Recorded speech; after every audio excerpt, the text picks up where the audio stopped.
ভাদুরগঞ্জ পৌরসভা নির্বাচনে আওয়ামী লীগের দলীয় মনোনয়নে নির্বাচন লড়ছেন বর্তমান মেয়র মান্নান হাওলাদার। দলীয় মনোনয়ন না পেয়ে দলের সিদ্ধান্তের বাইরে স্বতন্ত্র প্রার্থী হিসেবে মেয়র পদে নির্বাচন করছিলেন আবুল বাশার চোকদার। দলীয়ভাবে মনোনয়ন প্রত্যাহারের জন্য চাপ থাকা সত্ত্বেও নির্বাচন করার ব্যাপারে অটল ছিলেন তিনি।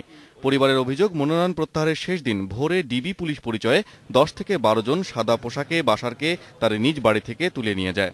ঘুমের থেকে উঠছি মাত্র, এর মাঝে তারা আসছে, এসে বলছে আমি ডিবির লোক, আমরা এর সাথে কথা বলতে গেছে। উনি আর বেশি কথা বলেনি, ওনার এই রেডি হইতে মাত্র 2 মিনিট সময় দিতে, সময় দেওয়ার পরে জোর করে ধরে নিয়ে গেছে।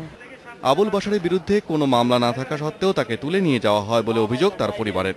কেন, কোন অপরাধে আজ সকালে তার বাসা থেকে 1 মিনিট তাকে সময় দেওয়া হয় নাই, তাকে নাস্তা করতে দেওয়া হয় নাই।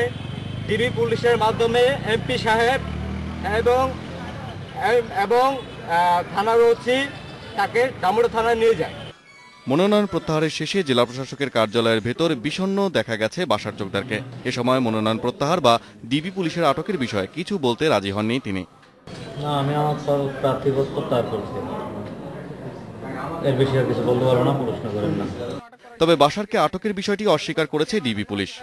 আমরা কোনো আটক করিনি, আমরা এখানে আসছি, এমপি সাহেব আসছে, ওনার আইন শৃঙ্খলা রক্ষার ডিউটির স্বার্থে আমরা এখানে আসছি। আপনাদের পুলিশ তো এখানে, আমার ডিবি পুলিশ জানে।